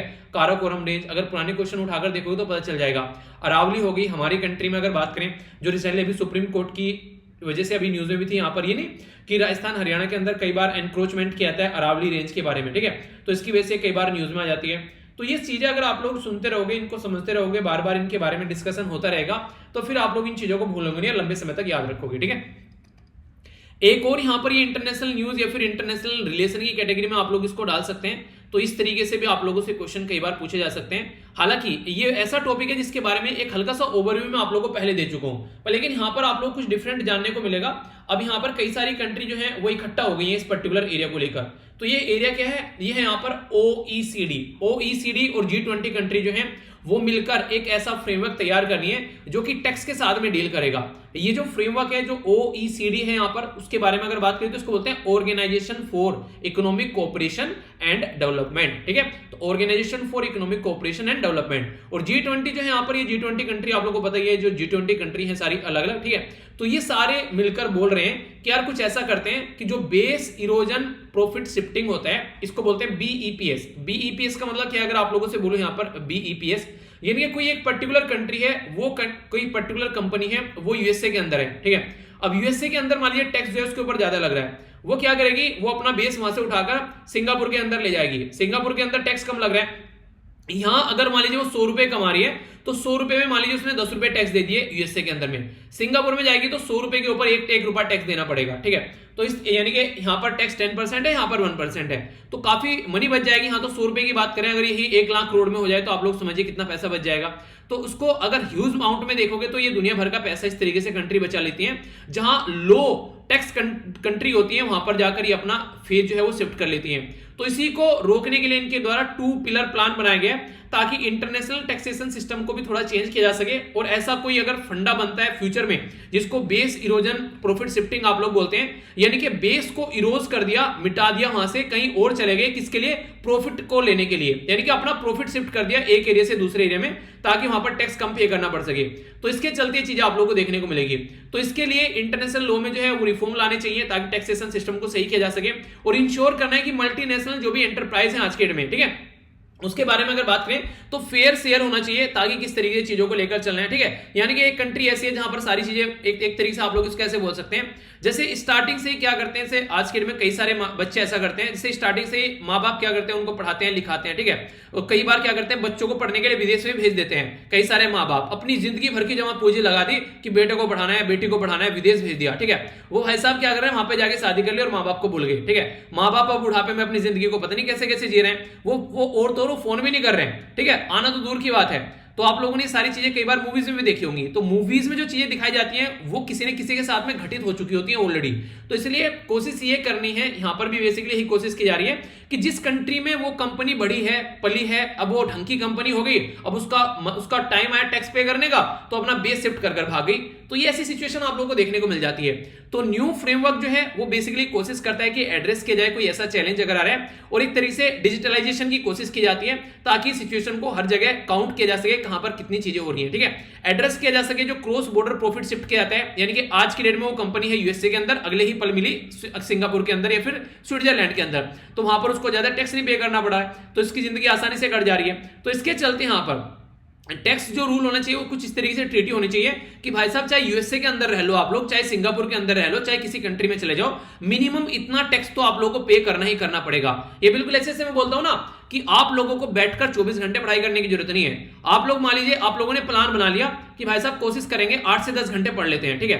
तो 8 से 10 घंटे भी पढ़ लेते हैं, चलिए, पर इसमें एक मिनिमम प्लान तो ऐसा होना चाहिए कि 5 से 6 घंटे तो डेली पढ़ना ही पढ़ना है, ठीक है। ये नहीं हटना चाहिए, यानी कि मतलब कि ऐसा नहीं है कि बिल्कुल पढ़ना ही नहीं है, ठीक है। यानी कि कितना भी बिजी शेड्यूल क्यों ना हो जाए, 5 से 6 घंटे तो निकालने ही निकालने हैं। तो इसको मिनिमम स्टडी प्लान बोलते हैं कि और कुछ नहीं तो वो चीजें तो कंप्लीट कर ही लेंगे, जैसे न्यूज़पेपर हो गया, करंट अफेयर हो गया, क्योंकि ये आज का नहीं करेंगे तो कल फिर डबल हो जाएगा ये, ठीक है। तो इस तरीके से समझ सकते हैं। इसी के साथ में क्वेश्चन आंसर राइटिंग कर लिया, ठीक है, अपना कुछ क्वेश्चन लगा लिए, तो छोटी छोटी चीजें 2-4 निपटा ली, तो इससे क्या रहेगा, ऐसा नहीं होगा कि बिल्कुल भी कुछ नहीं किया। तो कोई भी दिन ऐसा नहीं चाहना चाहिए जिंदगी में कि आज के दिन तो यार कुछ भी नहीं किया। अगर इस तरीके से जिंदगी का कोई दिन आप लोग का जा रहा है ना, इसका मतलब you are not a serious candidate, you are not even in the race of the competition, ठीक है। तो आप लोग कॉम्पिटिशन की रेस में भी नहीं है। अगर इस तरीके से कोई आप लोग की सिचुएशन चल रही है तो इससे बहुत दूर हट जा रहे हैं आप। तो आप लोगों को एक मिनिमम प्लान बनाना चाहिए कि this should be the minimum study plan, कि कुछ भी करूं चाहे ना करूं या ना करूं, ये चीजें जरूर करूंगे, ठीक है।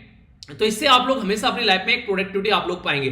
ओके, अगर बात करें, यहां पर बात की जा रही है कि सिग्नेटरी अगर ये सारे प्लान इंप्लीमेंट कर लेते हैं जो कंट्री साथ में है, तो 130 कंट्री के करीब यहां पर ये ऑल ओवर वर्ल्ड की 90% जीडीपी यानी कि ग्रोस डोमेस्टिक प्रोडक्ट, एक कंट्री के अंदर जितनी गुड्स और सर्विस प्रोड्यूस की जाती है एक पर्टिकुलर ईयर के अंदर, एक साल के अंदर, उसको उस कंट्री की जीडीपी बोलते हैं, ठीक है। तो गुड्स और सर्विस जो जीएसटी टैक्स के बारे में आप लोगों ने सुना ना, उसी के बारे में बेसिकली बात की जा रही है।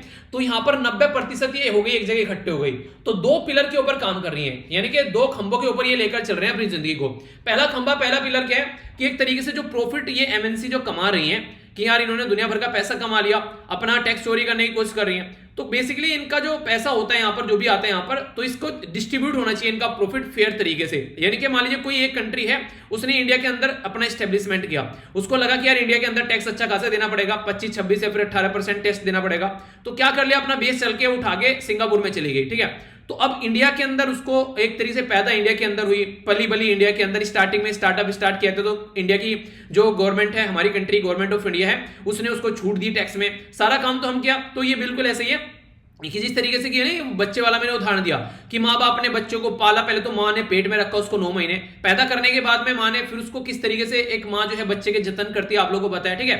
आपको अभी समझ में नहीं आ रहा होगा अगर, तो आगे जैसे जैसे जिंदगी बढ़ेगी तो समझ में आने लगेगा, जैसे खुद की शादी होगी, खुद के बच्चे स्टार्ट होंगे, तो आप लोग ये चीजें फिर फील कर पाएंगे कि यार कितनी मेहनत करते हैं माँ बाप, ठीक है। तो वो वाली चीज देखने को मिलती है। तो इसी तरीके से स्टार्टअप जब स्टार्ट होता है तो कंट्री मेहनत करती है वहां पर। उस कंट्री में क्या रहता है कि उस कंट्री के जो बेसिकली जो रूल और रेगुलेशन है वो नए नए स्टार्टअप के लिए ऐसे लगाए जाते हैं। उनमें कई बार तो आप लोगों ने देखा होगा कि टैक्स के लिए भी उनको ऑफ दे दिया जाता है काफी लंबे समय तक, ठीक है। टैक्स की छुट्टी होगी कि इनसे टैक्स नहीं लिया जाएगा 2 साल तक, 3 साल तक, ताकि उनकी जिंदगी थोड़ी आसान हो जाए।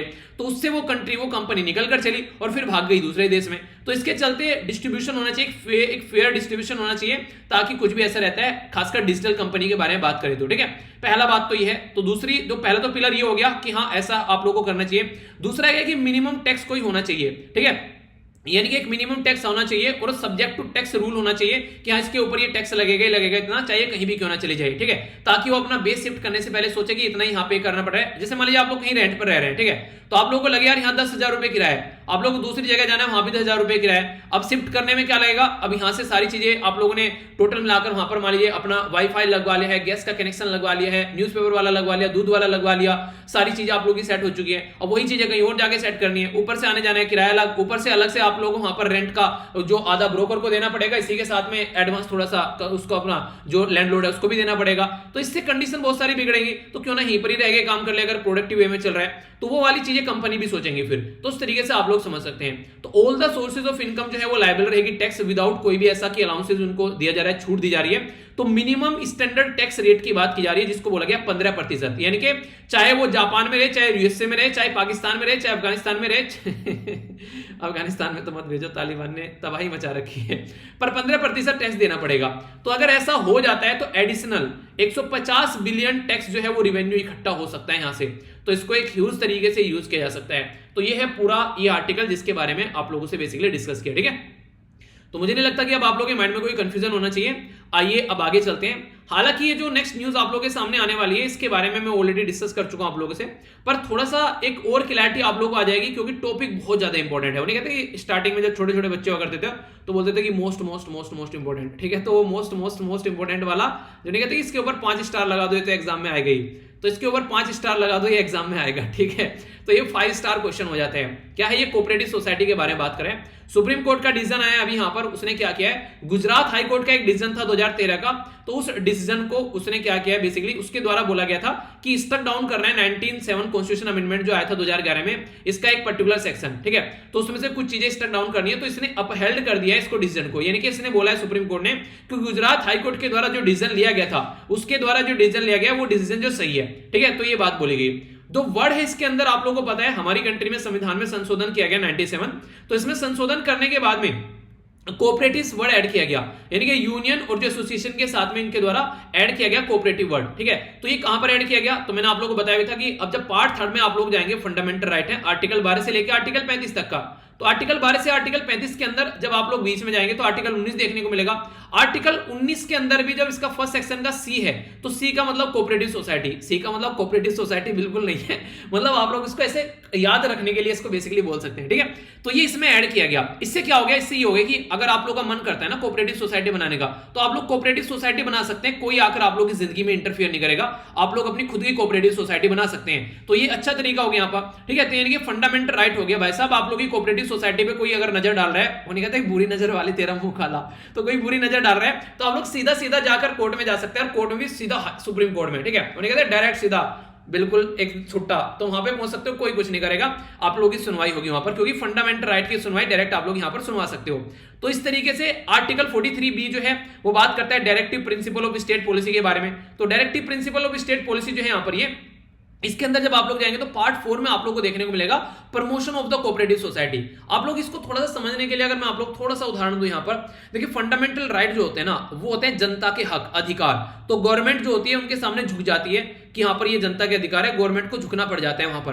तो यहां पर एक तरीके से ये चीज हम लोग छीन रहे हैं गवर्नमेंट से, ठीक है। वो भले ही उनका मन ना हो देने का, हमारा फ्रीडम है, हम बोल सकते हैं, हम कह सकते हैं कुछ, तो भले ही उसको चाहे कि रोक लिया जाए, पर हम लोग छीनते हैं। पर लेकिन directive principle of state policy जो है वो ये काम करते हैं कि एक तरीके से डायरेक्शन देते हैं, एक ऐसे प्रिंसिपल है जो स्टेट की पॉलिसी को बनाने का काम करते हैं ताकि जनता के फेवर में कुछ काम किया जा सके।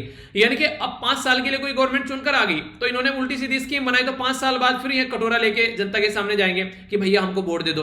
तो अगर जनता को लगेगा कि हाँ इसके कटोरे में भीख नहीं डालनी है, हमको किसी और के कटोरे में डालनी है, तो जनता ये काम करेगी और यहां पर वो नहीं कहते कि लात मारकर बाहर भगा जाएगा, तुमने 5 साल तक जो अपनी लाइफ को एंजॉय किया है हमको ध्यान में दिए बगैर। तो इसलिए यहां पर वही चीजें देखने को मिलेगी। तो डायरेक्टिव प्रिंसिपल स्टेट पॉलिसी बोलते हैं कि अगर एक आप लोग भले ही रोज रोज आप लोगों को कोई चेक ना करे, पर लेकिन एक टाइम ऐसा जरूर आएगा 5 साल बाद कि आप लोगों को चेक जरूर करेंगे हम, ठीक है। वो नहीं कहते कि हर एक क्या कहते हैं उसको, हर एक इंसान का दिन आता है, ठीक है। वर्ड कुछ और बोलने वाला था चलिए कोई नहीं, ठीक है। तो कई बार ऐसा होता है कि एक तरीके से मतलब कि ऐसा नहीं कि कई सारे राज्य में अच्छा काम किया था, उड़ीसा में अच्छा काम किया था काफी अच्छा, जैसे देखते हो आप लोग नॉर्मली चीफ मिनिस्टर, ठीक है। तो इसीलिए बार बार चुनकर आ रहे हैं। तो कई सारे चीफ मिनिस्टर अच्छा काम करते हैं। गुजरात में मोदी जी के द्वारा अच्छा काम किया गया उस टाइम पर, आप लोग देखते हैं लंबे समय तक का, बहुत लंबे समय तक चीफ मिनिस्टर रहे वहां पर। तो जो अच्छा काम कर रहे हैं वो चल भी रहे हैं, ठीक है। तो इस तरीके से आप लोग अंडरस्टैंड कर सकते हैं। पर कई राज्य ऐसे हैं जो कि महीनों में चीफ मिनिस्टर बदल देते हैं अपने एरिया के। तो इसलिए ये जरूरी है कि एक बैलेंस बना के चलना है, और उसके लिए प्रमोशन कोऑपरेटिव सोसाइटी का किया जाएगा। तो प्रमोशन क्यों किया जाएगा? क्योंकि इनकी ड्यूटी है डीपीएसपी के तहत कि आप लोग ऐसा काम करो, ठीक है। तो इसको प्रमोट करेंगे, हाँ ऐसा कुछ होना चाहिए। तो इसके चलते अगर आप लोगों से कोई पूछे, अगर कोऑपरेटिव सोसाइटी के बारे में आप लोगों से पूछे, तो इंटरनेशनल जो लेबर ऑर्गेनाइजेशन है ना, उसकी डेफिनेशन भी है कि जो कोऑपरेटिव्स होती है वो एक तरीके की ऑटोनोमस एसोसिएशन है, ठीक है। जो कोई पर्सन या फिर कोई यूनिट वॉलंटरी जो है, जो कि एक कॉमन इकोनॉमिक कोज, सोशल कोज के लिए बनाई जाती है।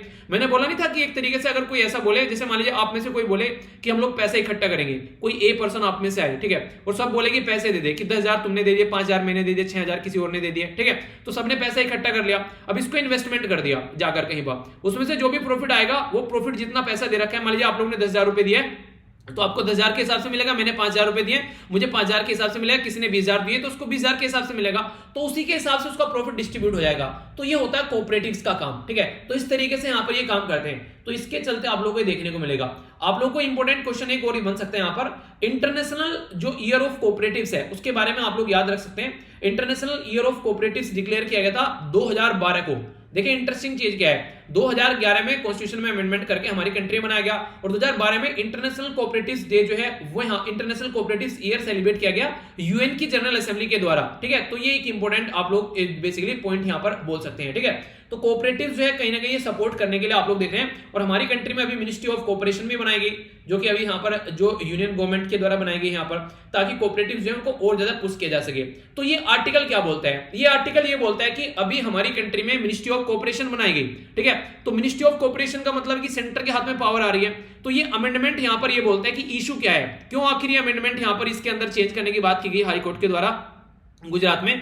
तो पार्ट 9th बी जो है, जिसके अंदर 97th क्वेश्चन अमेंडमेंट करके कोऑपरेटिव्स डाली गई थी, तो उसके अंदर जो प्रोविजन है वहां पर उनके द्वारा उसको पास कर दिया गया विदाउट गेटिंग द रेक्टिफाइड, यानी एक तरीके से स्टेट से बिना पूछे उसको पास कर दिया उनके द्वारा। यानी कहने का मतलब यहां पर यह है कि स्टेट से पूछना था। आखिर क्यों पूछना था स्टेट से? क्योंकि भाई साहब ये जो कोऑपरेटिव्स आप लोग बोल रहे हैं ना, ये स्टेट कैटेगरी के अंदर आती है, और आप लोग इनके अंदर काम किए जा रहे हैं। आप लोगों ने क्या किया कि यहां पर किस तरीके से इसके अंदर डायरेक्टर्स होने चाहिए, कैसे उसकी लेंथ होनी चाहिए, डायरेक्टर जो रहेगा कोऑपरेटिव से अंदर क्या क्या एक्सपर्टीज होनी चाहिए, वो सारी चीजें बेसिकली काम किसका था? वो अगर चेंज भी आप लोग करना था तो आप लोगों को उनको रिकमेंडेशन देनी थी, ना कि चेंज करना था उसको। रिकमेंडेटरी नेचर का था। अब राज्य माने या फिर राज्य ना माने, आप लोगों ने क्या किया, उसको अपने आप ही चेंज कर डाला। आपका तो वो एरिया भी नहीं है, एरिया तो वो स्टेट का है, राज्य के अंदर है, पर आप लोग खुद चेंज करके उसको बैठ गए। तो कितने हद तक ये सही है? ये तो स्टेट गवर्नमेंट का काम था ना। तो सेंट्रल गवर्नमेंट जो है वो इसमें आर्गुमेंट कर रही है, एक तरीके से प्रोफेशनलिज्म बढ़ाने के लिए, ऑटोनॉमी को क्रिएट करने के लिए इनके द्वारा एक काम किए गए, फंक्शन अच्छे से चले। पर लेकिन लैक ऑफ अकाउंटेबिलिटी देखने को मिलते हैं काफी लार्ज स्केल पर। कुछ गलत हो रहा है तो कौन बात करेगा? पुअर सर्विस रहती है, कौन बात करेगा? लो प्रोडक्टिविटी रहती है, कौन बात करेगा? इलेक्शन टाइम पर ही नहीं हो रहा है, कौन बात करेगा? तो इसकी कोऑपरेटिव्स की कमर तोड़ के रख दी। तो इसलिए यहां पर बोला गया कि स्टेट को अपने हिसाब से चलाने दो इनको। तो कोऑपरेटिव जो है उनको वेल एस्टेब्लिश करने के लिए जरूरी है कि एक डेमोक्रेटिक प्रिंसिपल फॉलो करना चाहिए, यानी कि जनता के द्वारा जनता का शासन होना चाहिए। ये नहीं कि इस तरीके से आप लोग यहां पर चीजें लेकर चलोगे। तो ये काम किसका होना था, यहां पर ये स्टेट गवर्नमेंट के अंडर में आना था, पर सेंट्रल गवर्नमेंट कर रही है। तो सुप्रीम कोर्ट ने यहां पर यह बोला कि ये स्टेट की एक्सक्लूसिव पावर है। भाई साहब आप कहां से आकर घुस गए इसमें, आपको तो आना ही नहीं था, क्योंकि पार्ट 9 बी के अंदर जाएंगे तो यहां पर आर्टिकल 243Z(2) 243Z(T) के अंदर आप लोगों को देखने को मिलेंगे यहां पर ये, जो कि काफी एक तरीके से इसको काफी सिग्निफिकेंटली और काफी जो सस्टेन एक तरीके से नहीं सस्टेन करके रखना है चीजों को, ठीक है। तो वो इस तरीके से इंपैक्ट डालने के लिए इनको लाया गया था, ठीक है। तो इस तरीके से आप लोग बोल सकते हैं कि इस तरीके से इसको लेके चलना है ताकि ये एक अच्छा इंपैक्ट सोसाइटी के ऊपर डाल सके, ठीक है। तो सब्सटेंसली इंपैक्टेड डाले एक तरीके से और सिग्निफिकेंस भी काफी ज्यादा है। तो इस तरीके से आप लोग इसको अंडरस्टैंड कर सकते हैं कि अगर कोई भी ऐसा काम करोगे तो काफी इंपॉर्टेंट तरीके से और काफी हद तक चीजें जो है वो प्रभावित होगी। तो स्टेट लेजिस्लेचर के अंदर अगर चीजें रहेंगी तो एक्सक्लूसिव लेजिस्लेटिंग पावर उन्हीं के हाथ में, तो उन्हीं के अंदर स्टेट लिस्ट आता है। जब सातवें शेड्यूल के अंदर आप लोग जाओगे 3 लिस्ट रहती हैं, एक को बोलते हैं सेंट्रल लिस्ट, दूसरे को बोलते हैं स्टेट, तीसरे को बोलते हैं कॉन्करेंट लिस्ट। तो यहां पर सेंट्रल लिस्ट में है, यहां पर ये 32वें पॉइंट पर है एंट्री नंबर, यानी कि जो एंट्री रहते हैं ना, पहले नंबर पर ये, दूसरे पर ये, तीसरे पर ये, तो एंट्री नंबर 32वीं है यहां पर इसकी। आर्टिकल 243 जो जेड आई है यहां पर स्टेट के बारे में अगर बात करें तो वो यहां पर इनकॉर्पोरेशन रेगुलेशन जो भी से रिलेटेड सोसाइटी से रिलेटेड प्रोविजन है वो देखने को मिलेंगे। तो यहां पर 9th B 97th constitution amendment ये बोलता है। तो 97th कॉन्स्टिट्यूशन अमेंडमेंट जो है वो रिक्वायर्ड करता है कि यार कम से कम 1/2 स्टेट से आप लोगों को पूछना है। और ये कौन बोलता है, ये हमारे संविधान के अंदर आर्टिकल 368 यानी कि आर्टिकल 368 ये बोलता है कि आप लोगों को कोई भी अगर ऐसा कुछ काम करना है तो आधे राज्यों से पूछना पड़ेगा, क्योंकि वो राज्य के दायरे में जाकर आप लोग चीजों को चेंज कर रहे हैं। पर लेकिन आप लोगों ने ऐसा पूछा नहीं, तो आप लोग कौन होते हैं किसी घर में जाकर इस तरीके से कुछ बोलने वाले, जब राज्य की एंट्री है। तो इस तरीके से आप लोग समझ सकते हैं।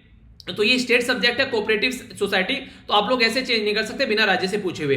अगर पार्लियामेंट के बारे में बात करें तो पार्लियामेंट अगर कोई बिल पास कर रही है तो उनको स्पेशल मेजोरिटी से यहां पर ये काम करना पड़ेगा 2/3, ठीक है। तो तब जाकर यहां पर ये काम होगा। तो ये भी आर्टिकल 368 बोलते हैं। अब इंटरेस्टिंग चीज यहां पर क्या है कि जो यहां पर रेक्टिफिकेशन की बात करें तो उसमें जो अगर कोई भी ऐसा काम है यहां पर कि एक तरीके से जहां पर एक राज्य से ज्यादा 2 राज्य की बात की जा रही है, तो वहां पर तो स्टेट अपने आप से काम कर, वो सेंटर अपने हिसाब से काम कर सकता है, क्योंकि अब एक राज्य की बात नहीं रही, ये कई सारे राज्यों के बीच में आ गई। तो अगर कोई ऐसा सब्जेक्ट है तो वहां पर स्टक डाउन करने की जरूरत नहीं है, पर हाँ वहां पर जरूर स्टक डाउन करना पड़ेगा जहां पर्टिकुलर राज्य की बात की जा रही है, अकेले राज्य की, ठीक है। तो इस तरीके से यहां पर इसको बोला गया है। यानी कि अगर जो यहां पर सेंट्रल लिस्ट के अंदर अगर आप लोग जाएंगे तो वहां पर बोला जा रहा है कि मल्टी स्टेट कोऑपरेटिव सोसाइटी, ऐसी कोऑपरेटिव सोसाइटी जो कई सारे स्टेट में फैली हुई है, तो एक राज्य का तो हक उस पर रहा नहीं, अलग अलग राज्य में, तो उसको लेकर सेंटर अपना लॉ बना सकता है। सेंट्रल लिस्ट में डाला गया इसको अगर बात करें तो, ठीक है। तो इसके अंदर इसके चलते काम कर सकता है ये, पर लेकिन जो स्टेट के ऊपर ही ओनली इंपैक्ट डाल रही है और इस तरीके से आप लोगों को स्टेट से पूछना पड़ेगा, तो ये बातें बोली गई है। तो यहां पर डिक्लेयर किया गया कि पार्ट जो यहां पर 9th बी है, यहां पर एक तरीके से मल्टी स्टेट कोऑपरेटिव सोसाइटी जो है वो विद इन स्टेट या फिर यूनियन टेरिटरी के, तो वहां पर ये बेसिकली काम कर सकते हैं, ठीक है। तो ये पूरा माहौल था, यानी कि जो अभी डिसीजन आया उसमें ये बोला गया कि आप लोगों को कम से कम इतना करना है कि ऐसी सोसाइटी जो आप लोगों के पास में है तो ठीक है, वो एक राज्य की है तो उसमें कोई इंटरफेयर नहीं करेगा, अलग अलग राज्य में तो इंटरफेयर आप लोग कर सकते हैं, उसमें लॉ बना सकते हैं। पर लेकिन अगर इस तरह का कोई लॉ पास भी करना आप लोगों को तो राज्य से पूछना पड़ेगा, कम से कम 1/2 राज्य यानी कि आधे राज्य आप लोग उस चीज में सपोर्ट करते हुए नजर आए, तो उस काम को करिएगा आप लोग, ठीक है। ये एक इंपॉर्टेंट न्यूज आप लोग यहां पर बोल सकते हैं, हिस्ट्री में भी आप लोगों को ये काम आने वाली है। हालांकि न्यूज तो यहां पर आप लोगों ने इसके बारे में सुना है थोड़ा, पर लेकिन जो बैकग्राउंड इंफॉर्मेशन मैं बताने वाला हूं वो कुछ इंटरेस्टिंग आप लोगों को देखने को मिलेगी। चीफ ऑफ आर्मी स्टाफ जो है, जो हमारी कंट्री है, वो अभी इटली गए और इटली के अंदर उनके द्वारा विजिट की गई यूके और इटली में। तो उनकी विजिट के चलते हमारी कंट्री से रिलेटेड भी कुछ चीजें उनके द्वारा इनोग्रेट की गई। तो इंडियन आर्मी का जो मेमोरियल है ये यहाँ पर, ये कैसिनो जो बेसिकली इटली के अंदर है, यहाँ पर इसको इनोग्रेट किया गया हमारी कंट्री के आर्मी चीफ के द्वारा। रीजन क्या है, 3100 के करीब कॉमनवेल्थ जो सर्विसमैन थे उनके द्वारा वर्ल्ड वॉर 2 जो थी उसमें पार्टिसिपेट किया गया। इसके बारे में मैं थोड़ा सा आप लोगों को बता देता हूं, पहले आप लोग ये वाली स्लाइड देखिए। वर्ल्ड वॉर 2 जो है वो 1939 से लेकर 1946 यानी कि 6 साल तक ये लड़ाई चली। इस 6 साल की लड़ाई में 2 लोग जो थे वो डिवाइडेड थे, 2 लोग मतलब 2 एरिया में लोग डिवाइडेड थे। एक को तो एक्सिस पावर बोलते थे जिसमें जर्मनी, इटली, जापान, ठीक है। तो JIP या फिर आप लोग IJP या फिर जो भी आप लोग सुटेबल लगे देख लीजिएगा। तो ये एक्सेस पावर थी और एक साइड में यहां पर अलायंस थी, जैसे कि फ्रांस, ग्रेट ब्रिटेन। इंटरेस्टिंग चीज देखने को मिलेगा आप लोगों को, USA और USSR दोनों एक साथ में थे, ठीक है और काफी हद तक चाइना भी इनके साथ में था। तो ये कंट्री और ये कंट्री सारी जो थी वो अलग अलग थी, आमने सामने लड़ रही थी। इंडियन आर्मी जो है यहाँ पर ये बेसिकली जो यहाँ पर एक्सेस पावर है जर्मनी, इटली, जापान, इनके खिलाफ में थे हम। क्यों? क्योंकि हम लोग ब्रिटेन के साथ में थे। ये उस टाइम की मैं बात कर रहा हूं जब हमारी कंट्री अंग्रेजों के अंडर में हुआ करती थी, ठीक है। तो यूके के साथ में रहेगी तो हमारी अलायंस के साथ में हम लोग थे, एक्सिस के खिलाफ में थे, यानी कि जर्मनी, इटली और जापान के खिलाफ में हम लोग लड़ रहे थे जब हम लोग वर्ल्ड वॉर सेकंड के बारे में बात करते हैं। तो एक क्वेश्चन भी आप लोगों से एग्जाम में पूछा जा सकता है। इंडियन आर्मी जो है वो लार्जेस्ट वॉलंटरी फोर्स थी यहां पर वर्ल्ड वॉर सेकंड के टाइम पर, जिसमें 2.5 मिलियन यानी कि 20 लाख से भी ज्यादा लोग हम लोग पार्टिसिपेट कर रहे थे। यानी कि बेगानी शादी में अब्दुल्ला दीवाना, यानी कि हम लोग क्या थे, लड़ कोई और रहा है, हमारी जान फ्री में जा रही है। तो इसलिए यहां पर बहुत सारे हमारे जवान जो हैं उनकी भी यहां पर जान गई। तो इसके लिए उनकी यादगार में मेमोरियल यहां पर बनाया गया। तो 900 के करीब जो इंडियन सोल्जर हैं उनको भी बेसिकली यादगार यहां पर देखने को मिली। तो इंडियन जो आर्मी है, देखिए हमारी आर्मी की इज्जत आज ही नहीं है, हमारी आर्मी की इज्जत पहले से ही है, ठीक है। हमारी आर्मी में जो जवान होते हैं ना, उनका एक डेडिकेशन आप लोगों को देखने को मिलेगा, ठीक है। तो इसके चलते यहाँ पर 4th, 8th, 10th जो इंडियन डिवीजन है उनके द्वारा यहाँ पर पार्टिसिपेट किए गए जो इन्फेंट्री थी यहाँ पर, तो उनके द्वारा यहाँ पर काफी बड़ा योगदान दिया गया। तो काफी ज्यादा हमारी कंट्री की जो एक फोर्स है एक तरीके से उसको अप्रिशिएट भी किया जाता है कहीं ना कहीं, जिस तरीके से हम लोगों ने रोल प्ले किया। यानी कि हमारी लड़ाई नहीं थी पर दूसरे की लड़ाई में भी हम लोगों ने, उन्हें कहते हैं कि जी जान लगाकर हम लोगों ने काम किया। तो इसलिए आप लोग यहाँ पर इसको अंडरस्टैंड कर सकते हैं, ठीक है। तो ये थी यहाँ पर ये पर्टिकुलर न्यूज। आई होप कि आप लोगों के माइंड में क्लैरिटी आ गई होगी। आइए अब देख लेते हैं क्या क्या हम लोगों ने डिस्कस किया, थोड़ा सा रिव्यू कर लेते हैं ताकि आप लोग लंबे समय तक याद रख पाएं। सबसे पहले तो इंपॉर्टेंट कोटेशन देखिए, उसके बाद में आप लोगों को पता ही है डेली आप लोगों को टाइम पर आना है लेक्चर देखने के लिए। जितना अच्छा हो सके उतने अच्छे से चीजों को यूटिलाइज कीजिए ताकि कोई कंफ्यूजन न रहे, ठीक है। ये हम लोगों ने काफी डिटेल में समझा। यहाँ से क्वेश्चन बन जाए तो कंफ्यूज मत हो जाना कि कहां से आ गया क्वेश्चन, ठीक है। एक डिफेंस के बारे में बात की कि मिठाइयां खाई जा रही है, पर लेकिन वो नहीं पूछेंगे। ये इंडिया और जो पाकिस्तान के बीच में जो बेसिकली एक सेतु है, ये आप लोगों से पूछा जा सकता है, ठीक है। तो नाम याद रखें, कमान अमन सेतु, ठीक है। ये हम लोगों ने डिस्कस किया, ये काफी डिटेल में मैंने आप लोगों से डिस्कस किया। बेसिकली यहाँ पर थोड़ा सा डिटेल में हो गया, काफी है ताकि आप लोगों के माइंड में कोई कंफ्यूजन न रहे, ठीक है। तो इसको ढंग से समझा। नेक्स्ट हम लोगों ने यहाँ पर एमटेक का वो प्रोविजन था वो समझा। इसी के साथ में हम लोगों ने यहाँ पर बेसिकली ये जो एक पर्टिकुलर डिवाइस के बारे में समझा, ये क्या बैंक बनाया जा रहा है, डेटा से रिलेटेड वो समझा। इंटरनेशनल न्यूज में अल्प्स माउंटेन वगैरह वो सारी चीज समझी, जो कि कोई कंफ्यूजन नहीं क्रिएट हो जाए, ठीक है। तो डिटेल में मैप में सारी चीज देखी। नेक्स्ट यहाँ पर OECD और G20 के बारे में हम लोगों ने काफी कुछ जाना। नेक्स्ट हम लोगों ने यहाँ पर 97th जो कॉन्स्टिट्यूशन अमेंडमेंट में कई सारी बातें समझी जो कि माइंड में एकदम क्लैरिटी आनी चाहिए, ठीक है। तो इस तरीके से क्वेश्चन बन जाए तो फिर कंफ्यूज मत होना। इसी के साथ में वर्ल्ड वॉर 2 के बारे में कुछ बातें हम लोगों ने जानी कि हम लोग कहां थे और क्या चीजें चल रही थी। अब क्वेश्चन के आंसर आप लोगों को देने हैं। यहाँ पर व्हीलर आइलैंड के बारे में बात की जाए, किस रिवर पे आप लोगों को देखने को मिलेगा, ये जो सेतु है यहाँ पर किस कंट्री के बीच में फ्रेंडशिप सेतु है। यहाँ पर DRDO के साथ में मिलकर कौन एमटेक प्रोग्राम ला रहा है। डिफेंस की बात करें, कौन सी डिवाइस है, नाम बताइए, जो कि दवाई को टेम्परेचर मेंटेन रखने का काम करती है। इसी के साथ में बात करें तो यहाँ पर पेरिस एग्रीमेंट को भी इंप्लीमेंट किया है, तभी हम लोग चीजों को नहीं सुधार पाएंगे। तो किसके द्वारा ये बातें बोली जा रही है, ठीक है। इसी के साथ में कौन सी माउंटेन है, यहाँ पर ये अल्प माउंटेन के बारे में पूछा गया। आर्टिक जो बेसिकली आर्टिकल बताना है कोऑपरेटिव सोसाइटी से फंडामेंटल राइट में कौन सा है और DPSP में कौन सा है, कौन सी कॉन्फ्रेंस ऑफ पार्टीज है यहाँ पर, ये 2015 की ये बताना है, ठीक है। थोड़ा सा रिवीजन यहाँ पर अगर किया जाए तो आप लोग यहाँ पर देखते हैं सारंग हेलीकॉप्टर के बारे में बात की थी, तो कब से स्टार्ट किया गया था ये बताना है। यहाँ पर न्यू सेफर्ड के बारे में हम लोगों ने बात की, तो जेफ विजोय की एक कंपनी है, तो ये इसके द्वारा क्या, सॉरी ये तो न्यू सेफर्ड रॉकेट था, कंपनी का नाम बताना था आप लोगों को। फर्स्ट स्पेस टूरिस्ट का नाम बताना था, टिट्टो याद है ना, टिट्टो बोला था तो टिट्टो बोला था हम लोगों ने, तो टिट्टो बताना है आप लोगों को, ठीक है। पुलिस के बारे में बात की जा रही है तो किस लिस्ट के अंडर में आता है ये बताना है। सुप्रीम कोर्ट का कौन सा केस है जो कि पुलिस को रिफॉर्म के बारे में बात करते हैं। इसी के साथ में ADD इसके बारे में आप लोगों को बताना है, ठीक है। क्वेश्चन बन जाता है। Directorate general of trade and remedies के बारे में बात की थी, किस मिनिस्ट्री के अंडर में आता है, जो कि एंटी डंपिंग वगैरह ड्यूटी के बारे में बात करते हैं। रिसेंटली अभी होप मिशन किस कंट्री का था ये आप लोगों को बताना था। इंडिया के द्वारा एक्सपोर्ट किया गया अभी यहाँ पर क्या था, ये ड्रैगन, जिसको हम लोगों ने कमलम भी बोला था, ठीक है।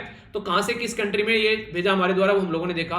तो ये क्वेश्चन के आंसर है सारंग हेलीकॉप्टर। ये सिंगापुर में 2004 में पहली बार शो देखने को मिला, 2003 में स्टार्ट किया गया था। ब्लू ओरिजन यहाँ पर जेफ विजोय की कंपनी है, न्यू सेफर्ड करके इसके द्वारा ये प्रोडक्ट लॉन्च किया गया।